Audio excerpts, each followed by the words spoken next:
ಶ್ರೀನಿವಾಸ್ ಪ್ರಸಾದ್ ಅವರ ಮನೆಯ ಹತ್ರ ಅವರ ಪಾರ್ಥಿವ ಶರೀರ ಆಂಬ್ಯುಲೆನ್ಸ್ನಲ್ಲಿ ಬಂದಿರುವಂತಹ ದೃಶ್ಯಾವಳಿಗಳನ್ನು ನೀವು ಗಮನಿಸ್ತಾ ಇದ್ದೀರಾ. ಸುಮಾರು 1 ವಾರದಿಂದ ಮಣಿಪಾಲ್ ಹಾಸ್ಪಿಟಲಲ್ಲಿ ಅವರು ಅಡ್ಮಿಟ್ ಆಗಿದ್ರು. ಮೈಸೂರಿನ ಜಯಲಕ್ಷ್ಮೀಪುರ ನಿವಾಸಕ್ಕೆ ಶ್ರೀನಿವಾಸ್ ಪ್ರಸಾದ್ ಅವರ ಪಾರ್ಥಿವ ಶರೀರ ಬಂದಿದೆ. ಆಂಬ್ಯುಲೆನ್ಸ್ನಲ್ಲಿ ದೃಶ್ಯದಲ್ಲಿ ಗಮನಿಸಬಹುದಾಗಿದೆ. ಅಲ್ಲೇ ಅಂತಿಮ ದರ್ಶನದ ವ್ಯವಸ್ಥೆಯನ್ನು ಮಾಡಲಾಗುತ್ತೆ. ಅಪಾರ ಪ್ರಮಾಣದ ಅಭಿಮಾನಿಗಳನ್ನು, ಬೆಂಬಲಿಗರನ್ನು, ದಲಿತರನ್ನು ಶ್ರೀನಿವಾಸ್ ಪ್ರಸಾದ್ ಅವರು ಹೊಂದಿದ್ದಾರೆ. ರಾಜಕೀಯದಲ್ಲಿ ಸತತ 50 ವರ್ಷಗಳ ಕಾಲ ಅವರು ಸಕ್ರಿಯವಾಗಿದ್ದರು. ಆದರೆ ಅವರ ಸ್ಟೂಡೆಂಟ್ ಲೈಫ್ ಕೂಡ ತುಂಬಾ ಹೋರಾಟಗಳಿಂದ ಕೂಡಿತ್ತು. ಮೈಸೂರಿನ ಅಶೋಕಪುರದಲ್ಲಿ ಅವರ ಜನನ ಆಗುತ್ತೆ. ಸ್ಟೂಡೆಂಟ್ ಲೈಫ್ನಲ್ಲೂ ಕೂಡ ಅವರು ನಾಯಕನಾಗಿ ಗುರುತಿಸ್ಕೊಳ್ತಾರೆ. ಇಂಡಿಪೆಂಡೆಂಟ್ ಆಗಿ ಸ್ಪರ್ಧೆ ಮಾಡ್ತಾರೆ. ನಂತರ ಕಾಂಗ್ರೆಸ್ ಪಕ್ಷವನ್ನು ಸೇರ್ತಾರೆ. ಸುದೀರ್ಘವಾಗಿ ಕಾಂಗ್ರೆಸ್ ಪಕ್ಷದಲ್ಲಿ ಶ್ರೀನಿವಾಸ್ ಪ್ರಸಾದ್ ಅವರು ಇರ್ತಾರೆ. ಸಾಕಷ್ಟು ರಾಜಕೀಯ ಏಳು ಬೀಳುಗಳನ್ನು ಕಂಡಂತಹ ದಕ್ಷಿಣ ಕರ್ನಾಟಕದ ದಲಿತ ಸೂರ್ಯ ಅಸ್ತಂಗತವಾಗಿದೆ. ಅವರ ಪಾರ್ಥಿವ ಮನೆ ಹತ್ರ ಬರ್ತಾ ಇದ್ದಂತೆ ಕುಟುಂಬಸ್ಥರು, ಅವರ ಸ್ನೇಹಿತರು ಎಲ್ಲರೂ ಕೂಡ ಅವರ ಅಂತಿಮ ದರ್ಶನವನ್ನು ಪಡೆಯೋಕ್ಕೋಸ್ಕರ ಆ ಆಂಬ್ಯುಲೆನ್ಸ್ ಹತ್ರ ತೆರಳ್ತಾ ಇರುವಂಥ ದೃಶ್ಯವನ್ನು ಸ್ಕ್ರೀನ್ ಮೇಲೆ ಗಮನಿಸಬಹುದಾಗಿದೆ.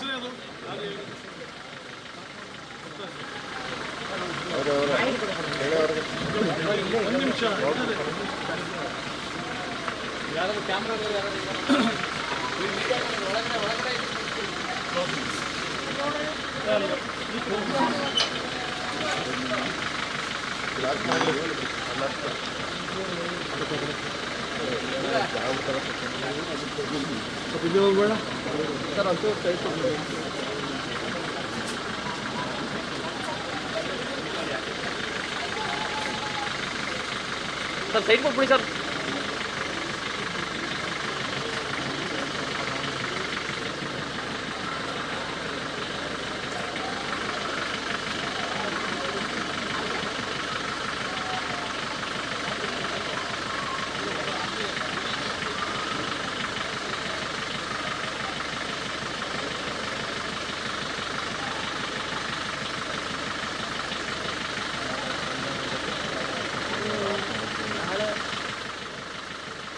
ಎಪ್ಪತ್ತಾರು ವರ್ಷ ವಯಸ್ಸಿನ ಸಂಸದ ಶ್ರೀನಿವಾಸ್ ಪ್ರಸಾದ್ ಅವರು ವಯೋಸಹಜ ಕಾಯಿಲೆಯಿಂದ ನಿನ್ನೆ ರಾತ್ರಿ ಮಣಿಪಾಲ್ ಹಾಸ್ಪಿಟಲ್ನಲ್ಲಿ ಮಧ್ಯರಾತ್ರಿ 1 ಗಂಟೆ ಸುಮಾರಿಗೆ ಕೊನೆಯುಸಿರೆಳೆದಿದ್ದಾರೆ. ಅವರ ಪಾರ್ಥಿವ ಶರೀರ ಮೈಸೂರಿನ ಅವರ ನಿವಾಸಕ್ಕೆ ಬರ್ತಾ ಇದ್ದಂತೆ ಕುಟುಂಬಸ್ಥರು ಕಂಬನಿ ಮಿಡಿತಾ ಇದ್ದಾರೆ. ಅವರಿಗೆ ತುಂಬ ದುಃಖಕರ ವಿಚಾರ ಇದು. ಕೇವಲ ಕರ್ನಾಟಕದಲ್ಲಿ ಮಾತ್ರವಲ್ಲ, ದೇಶದ ಯಾವುದೇ ಭಾಗದಲ್ಲಿ ದಲಿತರ ಮೇಲೆ ದೌರ್ಜನ್ಯ ಆಗ್ತಾ ಇದೆ ಅಥವಾ ದಲಿತ ಹೋರಾಟಗಳು ಬಂದಿದ್ದಾವೆ ಅನ್ನುವಂತಹ ಸಂದರ್ಭದಲ್ಲಿ ಶ್ರೀನಿವಾಸ್ ಪ್ರಸಾದ್ ಅವರು ತುಂಬಾ ಸಕ್ರಿಯರಾಗಿ ಭಾಗಿಯಾಗ್ತಾ ಇದ್ರು. ನೇರ ನಿಷ್ಠುರ ಮಾತುಗಳಿಂದಲೇ ಇದೆಲ್ಲವನ್ನು ಅವರು ಖಂಡಿಸ್ತಾ ಬಂದಂಥವರು. ದಲಿತ ನಾಯಕರು ತಮ್ಮ ಪ್ರತಿಕ್ರಿಯೆಯಿಂದ ಉಂಟಾಗಬಹುದಾದ ರಾಜಕೀಯ ಲಾಭ ನಷ್ಟದ ಲೆಕ್ಕಾಚಾರದಲ್ಲಿ ತೊಡಗಿರ್ತಾರೆ. ಆದರೆ ಅದ್ಯಾವುದನ್ನೂ ಕೂಡ ಇವರು ಗಮನಿಸಲಿಲ್ಲ, ಲೆಕ್ಕಿಸಲಿಲ್ಲ. ಜನಾಂಗದ ಮೇಲಿನ ನೈಜ ಕಳಕಳಿಯಿಂದ ಮಾತನಾಡುವ ಛಾತಿಯನ್ನು ಶ್ರೀನಿವಾಸ್ ಪ್ರಸಾದ್ ಅವರನ್ನು ಹೊರತುಪಡಿಸಿ ಬೇರೆ ದಲಿತ ನಾಯಕರು ಹೊಂದಿರೋದು ತೀರಾ ವಿರಳ. ದೃಶ್ಯದಲ್ಲಿ ಗಮನಿಸ್ತಾ ಇದ್ದೀರಿ, ಮೈಸೂರಿನ ಶ್ರೀನಿವಾಸ್ ಪ್ರಸಾದ್ ಅವರ ನಿವಾಸಕ್ಕೆ ಅವರ ಪಾರ್ಥಿವ ಶರೀರ ಬಂದಿದೆ. ಸೊ ಆ ಪಾರ್ಥಿವ ಶರೀರವನ್ನು ಅಲ್ಲಿದ್ದಂತಹ ಜನ, ಅವರ ಕುಟುಂಬಸ್ಥರು, ಅವರ ಬೆಂಬಲಿಗರು, ಸ್ಥಳೀಯ ನಾಯಕರು ಎಲ್ಲರೂ ಕೂಡ ಈ ವಿಷಯ ತಿಳಿತಾ ಇದ್ದಂತೆ ಅವರ ಮನೆಗೆ ದೌಡಾಯಿಸಿದ್ದಾರೆ. ಅವರೆಲ್ಲರೂ ಅಂತಿಮ ದರ್ಶನವನ್ನು ಪಡೆಯುತ್ತಿರುವಂತಹ ಲೈವ್ ದೃಶ್ಯವನ್ನು ಮೈಸೂರಿನಿಂದಲೇ ನೀವು ಗಮನಿಸ್ತಾ ಇದ್ದೀರಾ. ಇನ್ನು ಸಾಕಷ್ಟು ರಾಜಕೀಯ ಏಳು ಬೀಳುಗಳನ್ನು ಕೂಡ ಶ್ರೀನಿವಾಸ್ ಪ್ರಸಾದ್ ಅವರು ಕಂಡಿದ್ದಾರೆ. ಚಾಮರಾಜನಗರ ಕ್ಷೇತ್ರದಿಂದ 7 ಬಾರಿ ಸಂಸದರಾಗಿ ಇವರು ಆಯ್ಕೆಯಾಗಿದ್ದಾರೆ. ನಂಜನಗೂಡು ಕ್ಷೇತ್ರದಿಂದ 2 ಬಾರಿ ಶಾಸಕರಾಗಿ ಆಯ್ಕೆಯಾಗಿದ್ದಾರೆ. 1999ರಲ್ಲಿ ಅಟಲ್ ಬಿಹಾರಿ ವಾಜಪೇಯಿ ನೇತೃತ್ವದ ಕೇಂದ್ರ ಸರ್ಕಾರದಲ್ಲಿ ಆಹಾರ ಮತ್ತು ಗ್ರಾಹಕ ವ್ಯವಹಾರಗಳ ಸಚಿವರಾಗಿ ಕರ್ತವ್ಯ ನಿರ್ವಹಿಸಿದವರು. 2013ರಿಂದ 2016ರವರೆಗೆ ಸಿದ್ದರಾಮಯ್ಯ ನೇತೃತ್ವದ ರಾಜ್ಯ ಸರ್ಕಾರದಲ್ಲಿ ಕಂದಾಯ ಮತ್ತು ಮುಜರಾಯಿ ಸಚಿವರಾಗಿ ಕೆಲಸವನ್ನು ಮಾಡಿದ್ದಾರೆ. ಡಿಸೆಂಬರ್ 24, 2016ರಂದು ಅಧಿಕೃತವಾಗಿ ಪಕ್ಷದ ಬೇಸರಗಳಿಂದ ಅವರು ಬಿಜೆಪಿಯನ್ನು ಸೇರ್ಪಡೆಗೊಳ್ತಾರೆ. ಈ ಬಗ್ಗೆ ಮತ್ತಷ್ಟು ಲೈವ್ ಡೀಟೇಲ್ಸ್ ನೀಡೋದಕ್ಕೆ ಮೈಸೂರಿನಿಂದಲೇ ನಮ್ಮ ಮೈಸೂರು ಪ್ರತಿನಿಧಿ ರವಿ ಪಾಂಡವಪುರ ಲೈವ್ನಲ್ಲಿ ಜಾಯಿನ್ ಆಗಿದ್ದಾರೆ. ರವಿ, ಮೈಸೂರಿನ ನಿವಾಸಕ್ಕೆ ಶ್ರೀನಿವಾಸ್ ಪ್ರಸಾದ್ ಅವರ ಪಾರ್ಥಿವ ಈಗ ತಾನೇ ಬಂದಿದೆ. ಅಂತಿಮ ದರ್ಶನಕ್ಕೆ ಏನೆಲ್ಲ ವ್ಯವಸ್ಥೆಯನ್ನು ಮಾಡಿಕೊಳ್ಳಲಾಗಿದೆ, ಈ ಬಗ್ಗೆ ಡೀಟೇಲ್ಸ್ ಏನೇನಿದೆ?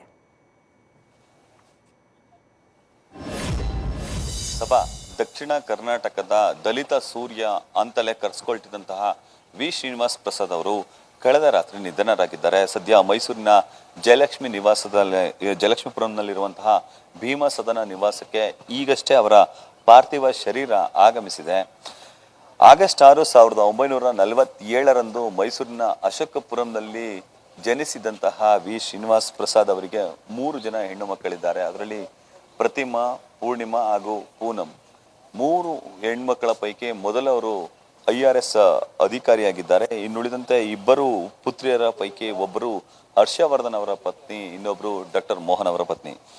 ಶ್ರೀನಿವಾಸ್ ಪ್ರಸಾದ್ ಅವರು ಸದ್ಯ 6 ಬಾರಿ ಸಂಸದರಾಗಿದ್ದಾರೆ, 2 ಬಾರಿ ಶಾಸಕರಾಗಿದ್ದಾರೆ. ಇನ್ನು ಕೇಂದ್ರ ಸಚಿವರಾಗಿ ಹಾಗೂ ರಾಜ್ಯ ಸಚಿವರಾಗಿ ಕೂಡ ಅವರು ಕರ್ತವ್ಯವನ್ನ ನಿರ್ವಹಿಸಿದ್ದಾರೆ. 1999ರಲ್ಲಿ ಅಟಲ್ ಬಿಹಾರಿ ವಾಜಪೇಯಿ ಅವರ ನೇತೃತ್ವದಲ್ಲಿ ಅವರು ಕೇಂದ್ರದಲ್ಲಿ ಸಚಿವರಾಗಿದ್ರು. ಇನ್ನು ರಾಜ್ಯ ಸಚಿವ ಸಂಪುಟದಲ್ಲೂ ಕೂಡ ಅವರು ಕಂದಾಯ ಸಚಿವರಾಗಿ ಕರ್ತವ್ಯವನ್ನ ನಿರ್ವಹಿಸಿದ್ರು. ಈ ಭಾಗದಲ್ಲಿ ಅಂದ್ರೆ ಮೈಸೂರು ಭಾಗದಲ್ಲಿ ದಲಿತ ಪ್ರಭಾವಿ ಮುಖಂಡರಾಗಿದ್ದಂತಹ ವಿ ಶ್ರೀನಿವಾಸ್ ಪ್ರಸಾದ್ ಅವರು ಮಾರ್ಚ್ 17ಕ್ಕೆ ರಾಜಕೀಯ ಪಾದಾರ್ಪಣೆ ಮಾಡಿ 50 ವರ್ಷಗಳು ಸಂದಿದ್ದವು. ಆ ಕಾರಣಕ್ಕಾಗಿ ಅವರು ರಾಜಕೀಯ ನಿವೃತ್ತಿಯನ್ನ ಘೋಷಣೆ ಮಾಡುವಂತಹ ಕೆಲಸಕ್ಕೆ ಮುಂದಾಗಿದ್ರು. ಮೈಸೂರಿನ ಕರ್ನಾಟಕ ರಾಜ್ಯ ಮುಕ್ತ ವಿಶ್ವವಿದ್ಯಾನಿಲಯದಲ್ಲಿ ಅವರು ಕಾರ್ಯಕ್ರಮವನ್ನು ನಡೆಸಿಕೊಡುವ ಮೂಲಕ ಸದ್ಯ ರಾಜಕೀಯ ನಿವೃತ್ತಿಯನ್ನು ಕೂಡ ಘೋಷಣೆ ಮಾಡಿದ್ರು. ಆ ಕಾರ್ಯಕ್ರಮದಲ್ಲಿ ರಾಜಕೀಯ ಘಟಾನುಘಟಿಗಳು ಆಗಮಿಸಿದ್ರು. ಒಂದು ಪುಸ್ತಕವನ್ನು ಕೂಡ ಹೆಸರಿನಲ್ಲಿಯೇ ಬಿಡುಗಡೆ ಮಾಡುವಂತ ಕೆಲಸಕ್ಕೂ ಮುಂದಾಗಿದ್ರು. ಇನ್ನು ಅನಾರೋಗ್ಯದಿಂದ ಬಳಲ್ತಿದ್ದಂತಹ ವಿ ಶ್ರೀನಿವಾಸ್ ಪ್ರಸಾದ್ ಅವರನ್ನ ಕಳೆದ 8 ದಿನಗಳ ಹಿಂದೆ ಬೆಂಗಳೂರಿನ ಖಾಸಗಿ ಆಸ್ಪತ್ರೆಗೆ ದಾಖಲಿಸಿ ಚಿಕಿತ್ಸೆಯನ್ನ ಕೊಡಿಸಲಾಗ್ತಿತ್ತು. ಆರಂಭದಲ್ಲಿ ಮಂಡಿ ನೋವಿನ ಕಾರಣಕ್ಕಾಗಿ ಬೆಂಗಳೂರಿನ ಆಸ್ಪತ್ರೆ ಒಂದಷ್ಟು ಕಿಡ್ನಿಯ ಸಮಸ್ಯೆ ಕೂಡ ಎದುರಾಗಿತ್ತು. ಅದಕ್ಕೂ ಕೂಡ ಟ್ರೀಟ್ಮೆಂಟ್ ಮಾಡುವಂತ ಕೆಲಸಕ್ಕೆ ಮುಂದಾಗಿದ್ರು.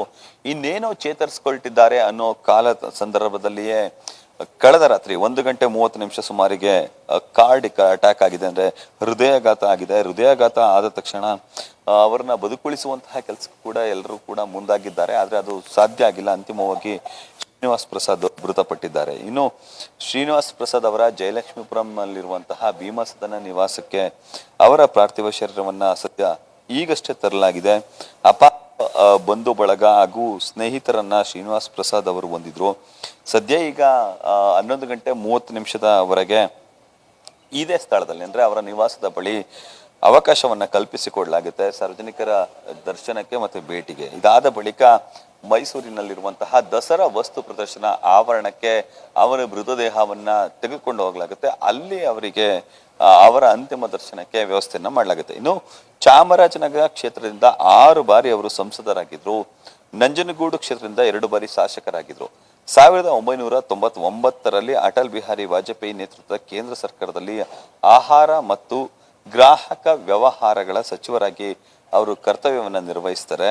2013ರಿಂದ 2016ರವರೆಗೆ ಸಿದ್ದರಾಮಯ್ಯ ಅವರ ನೇತೃತ್ವದ ರಾಜ್ಯ ಸರ್ಕಾರದಲ್ಲಿ ಕಂದಾಯ ಮತ್ತು ಮುಜರಾಯಿ ಇಲಾಖೆಯ ಸಚಿವರಾಗಿ ಕೆಲಸವನ್ನು ಕೂಡ ಮಾಡಿರ್ತಾರೆ. 2016ರ ಡಿಸೆಂಬರ್ 24ರಂದು ಅಧಿಕೃತವಾಗಿ ಅವರು ಬಿಜೆಪಿ ಪಕ್ಷವನ್ನ ಸೇರ್ತಾರೆ. ಕಾರಣ ಕಾಂಗ್ರೆಸ್ ಪಕ್ಷದಲ್ಲಿ ಅವರಿಗೆ ಒಂದಷ್ಟು ಇರಿಸು ಮುರ್ಸಾಯ್ತು ಅನ್ನೋ ಕಾರಣಕ್ಕೆ ಬಿಜೆಪಿ ಪಕ್ಷವನ್ನ ಸೇರಿ ಬಿಜೆಪಿ ಪಕ್ಷದಲ್ಲಿ 2017ರಲ್ಲಿ ನಂಜನಗೂಡಿನ ಉಪಚುನಾವಣೆಯಲ್ಲಿ ಸ್ಪರ್ಧೆಯನ್ನ ಮಾಡ್ತಾರೆ. ಬಟ್ ಅವರು ಸೋಲನ್ನ ಕಾಣ್ತಾರೆ. ಇದರಿಂದಾಗಿ ಒಂದಷ್ಟು ಕಾಲ ಜರ್ಜರಿತರಾಗ್ತಾರೆ. ಆದ್ರೆ ಸೋತ ಸ್ಥಳದಲ್ಲೇ ನಾನು ಗೆಲ್ಲಬೇಕು ಅನ್ನೋ ಹಠ ಇದ್ದ ಕಾರಣಕ್ಕಾಗಿ 2019ರಲ್ಲಿ ಚಾಮರಾಜನಗರ ಮೀಸಲು ಕ್ಷೇತ್ರದಿಂದ ಅವರು ಸ್ಪರ್ಧೆಯನ್ನ ಮಾಡ್ತಾರೆ. ಸದ್ಯ ಹಾಲಿ ಸಂಸದರಾಗಿಯೂ ಕೂಡ ಅವರು ಇದ್ದಾರೆ. 2019ರಲ್ಲಿ ಚಾಮರಾಜನಗರ ಸಂಸದರಾಗಿ ಆಯ್ಕೆ ಆಗ್ತಾರೆ. ಆದ್ರೆ ಆಯ್ಕೆ ಆದ ಬಳಿಕ ಅವರಿಗೆ ಒಂದಷ್ಟು ನಡಿಲಿಕ್ಕೆ ಆಗ್ಲಿಕ್ಕಿಲ್ಲ, ಅಥವಾ ಒಂದಷ್ಟು ಕಾರ್ಯಕ್ರಮಗಳಲ್ಲಿ ಸಭೆ ಸಮಾರಂಭಗಳಲ್ಲಿ ಭಾಗಿಯಾಗ್ಲಿಕ್ಕೆ ಸಾಧ್ಯ ಆಗ್ಲಿಕ್ಕಿಲ್ಲ. ಹಾಗಾಗಿ ಅವರು ಕಾರ್ಯಕ್ರಮಗಳಿಂದ ದೂರ ಉಳಿಯುವಂತಹ ಕೆಲಸಕ್ಕೆ ಮುಂದಾಗ್ತಾರೆ, ಸಭೆ ಸಮಾರಂಭಗಳಿಂದ ದೂರ ಉಳಿತಾರೆ. ಈ ಸಂದರ್ಭದಲ್ಲೇ ಕ್ಷೇತ್ರವನ್ನ ಅವರು ಇಬ್ಬರು ದಿಗ್ಭ್ರಮೆ ಮೂಡಿಸಿದೆ. ಕೆಲವು ದಿನಗಳ ಹಿಂದೆ ನಾನು ಅವ್ರ ಜೊತೆ ಮಾತನಾಡಿ ಒಂದು ಅರ್ಧ ಗಂಟೆ ಕಾಲ ಅವ್ರ ಜೊತೆ ಕಳೆದು ಅನೇಕ ವಿಷಯಗಳ ಬಗ್ಗೆ ಚರ್ಚೆ ಮಾಡಿದ್ದೆ. ರಾಜ್ಯ ಹಾಗೂ ದೇಶದ ರಾಜಕೀಯದಲ್ಲಿ ತಮ್ಮದೇ ಆದಂಥ ಒಂದು ಛಾಪು ಮೂಡಿಸಿದಂಥ ಅವರು ಪ್ರಭಾವಿ ದಲಿತ ಮುಖಂಡರಾಗಿ ಗುರುತಿಸಿಕೊಂಡಿದ್ದರು. ಅವರ ನಿಧನದಿಂದ ನಾಡು ಒಬ್ಬ ಹಿರಿಯ ವ್ಯಕ್ತಿಯನ್ನು ಕಳೆದುಕೊಂಡಂತಾಗಿದೆ. ಅವರ ಆತ್ಮಕ್ಕೆ ಶಾಂತಿ ಸದ್ಗತಿ ಪ್ರಾರ್ಥಿಸುತ್ತಾ ಅವರ ಕುಟುಂಬ ಅಭಿಮಾನಿಗಳಿಗೆ ಈ ನೋವನ್ನು ತಡೆಯುವಂಥ ಶಕ್ತಿ ಕೊಡಲಿ ಅಂತೇಳಿ ದೇವರಲ್ಲಿ ಪ್ರಾರ್ಥನೆ ಮಾಡ್ತೇನೆ. ನಮಸ್ಕಾರ, ಧನ್ಯವಾದ. ತಾವು ಕೊನೆ ಬಾರಿಗೆ ಭೇಟಿಯಾಗಿದ್ರಿ ಸರ್, ಕೊನೆ ಬಾರಿಗೆ ತಾವು ಭೇಟಿಯಾಗಿದ್ರಿ ಮೊನ್ನೆ, ಆಗ ತಾವು ಏನು ಚರ್ಚೆ ಆಗಿತ್ತು? ಸುಮಾರು ಒಂದು ತಿಂಗಳಾಗಿರ್ಬೋದು. ಭಾಳ ಹೊತ್ತು, ಸುಮಾರು ಅರ್ಧ ಗಂಟೆ ಕಾಲ ಅವರು ನಾನು ಪರಸ್ಪರ ಅಕ್ಕಪಕ್ಕ ಕುಂತು ಅನೇಕ ದೇಶದ ಜ್ವಲಂತ ಸಮಸ್ಯೆಗಳ ಬಗ್ಗೆ ಚರ್ಚೆ ಮಾಡಿ ನಮ್ಮ ಕಾರ್ಯಕ್ರಮಕ್ಕೆ ಬರಬೇಕು ಅಂತ ವಿನಂತಿ ಮಾಡಿದ್ದೆ. ಬರ್ತೀನಿ ಅಂತ ಒಪ್ಕೊಂಡಿದ್ರು. ಅನಾರೋಗ್ಯ ಕಾರಣ ಅವರು ಬರೋಕ್ಕಾಗಲಿಲ್ಲ. ಭಾಳ ಹೊತ್ತು ಅವ್ರ ಜೊತೆ ಚರ್ಚೆ ಮಾಡುವಂಥ ಒಂದು ಅವಕಾಶ ನಂಗೆ ಸಿಕ್ಕಿತ್ತು. ಧನ್ಯವಾದ ಸರ್. ಅವರು ನಿಮ್ಮ ಜೊತೆ ಒಡನಾಟ ಯಾವ ರೀತಿ ಹೊಂದಿದ್ರು ಸರ್? ಒಡನಾಟ ಭಾಳ ವರ್ಷಗಳ ಕಾಲ ಅವರ ನಮ್ಮ ಸಂಬಂಧ ಒಂದು ಕುಟುಂಬದ ರೀತಿ ಇತ್ತು. ಅನೇಕ ಬಾರಿ ಅವ್ರನ್ನ ಭೇಟಿ ಮಾಡುವಂಥದ್ದು, ಅವ್ರು ನನ್ನನ್ನು ಭೇಟಿ ಮಾಡುವಂಥದ್ದು ನಿರಂತರವಾಗಿ ನಡೆದಿತ್ತು. ಒಬ್ಬ ಹಿರಿಯ ಕೇಂದ್ರದ ಸಚಿವರಾಗಿ ಅವರು ಮಾಡಿದಂಥ ಸೇವೆಯನ್ನು ಜೀವನದಲ್ಲಿ ಮರೆಯೋಕ್ಕಾಗೋದಿಲ್ಲ. ಅಂಥ ವ್ಯಕ್ತಿಯನ್ನು ಕಳ್ಕೊಂಡು ಇವತ್ತು ಇಡೀ ನಾಡು ಬಡವಾಗಿದೆ. ಮತ್ತೊಮ್ಮೆ ಅವರ ಆತ್ಮಕ್ಕೆ ಶಾಂತಿ ಕೋರ್ತೇನೆ. ಧನ್ಯವಾದ ಸರ್. ತಾವು ಯಾವಾಗ ಹೋಗ್ತೀರಿ ಅಲ್ಲಿ, ಅಂತ್ಯಕ್ರಿಯೆ ಆಗಲಿ, ಮತ್ತೆ ಯಾವಾಗ ಭೇಟಿ ಆಗಲಿ? ಈಗ ನಿಮಗೆ ಗೊತ್ತಿದೆ, ಈಗ ಹೋಗಲು ಭೇಟಿಯಾಗ ಸಮಯನೂ ಇಲ್ಲ. ಅದಾದಮೇಲೆ ಅವ್ರ ಮನೆಗೆ ಹೋಗಿ ಅವ್ರ ಕುಟುಂಬದವ್ರನ್ನ ಭೇಟಿ ಮಾಡಿ ಬರ್ತೇನೆ. ಧನ್ಯವಾದ. ಇದಿಷ್ಟು ಮಾಜಿ ಮುಖ್ಯಮಂತ್ರಿ ಅಂತ ಯಡಿಯೂರಪ್ಪನವರ ಮಾತು. ಕ್ಯಾಮ್ರಾ ಪರ್ಸನ್ ರೋಹಿತ್ ಜೊತೆ ರಾಜಪ್ಪನಿಂದ ನ್ಯೂಸ್ ಫಸ್ಟ್ ಕನ್ನಡ, ಬಾಗಲಕೋಟೆ. ಪ್ರಚಾರದಲ್ಲಿ ಭಾಗಿಯಾಗಿದ್ದಾರೆ ಮಾಜಿ ಸಿಎಂ ಬಿಎಸ್ ಯಡಿಯೂರಪ್ಪನವರು. ಕೆಲ ದಿನಗಳ ಹಿಂದೆಯಷ್ಟೇ ಪ್ರಧಾನಿ ಮೋದಿಯವರ ಕಾರ್ಯಕ್ರಮಕ್ಕೆ ಶ್ರೀನಿವಾಸ್ ಪ್ರಸಾದ್ ಅವರಿಗೆ ಆಹ್ವಾನ ಇಲ್ಲ ಅಂತ ಅವರು ಬೇಸರಗೊಂಡಿದ್ರು ಅನ್ನೋ ಮಾತನ್ನು ತಿಳಿದು, ಇನ್ನು ಅವ್ರಿಗಿಂತ ಮುಂಚೆ ಸಿದ್ದರಾಮಯ್ಯ ಅವರನ್ನು ಭೇಟಿ ಮಾಡಿದ್ದಾರೆ ಅಂತ ಹೇಳಿ ತಕ್ಷಣ ಅವರ ನಿವಾಸಕ್ಕೆ ತೆರಳಿ ಅವರ ಕುಶಲೋಪರಿಯನ್ನು ವಿಚಾರಿಸಿ, ಆರೋಗ್ಯವನ್ನು ವಿಚಾರಿಸಿ, ಅವರಿಗೆ ನಾವಿದ್ದೀವಿ ಜೊತೆಗೆ ಅಂತ ಧೈರ್ಯ ತುಂಬಿ ಬಂದಿದ್ದವರು ಬಿ ಎಸ್ ಯಡಿಯೂರಪ್ಪನವರು. ಈಗ ಮಾತಾಡ್ತಾ ಇದ್ರು. ಸದ್ಯಕ್ಕೆ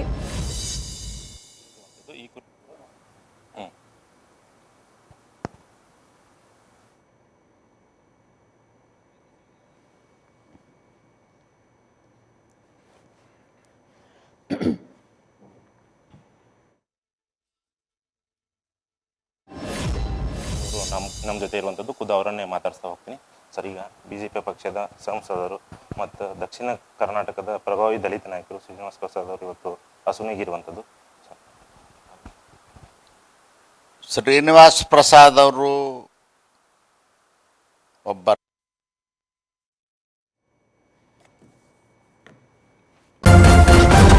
ನ್ಯೂಸ್ ಫಸ್ಟ್ ನಿರ್ಭೀತಿಯಿಂದ ನಿಮ್ಮ ಪರವಾಗಿ.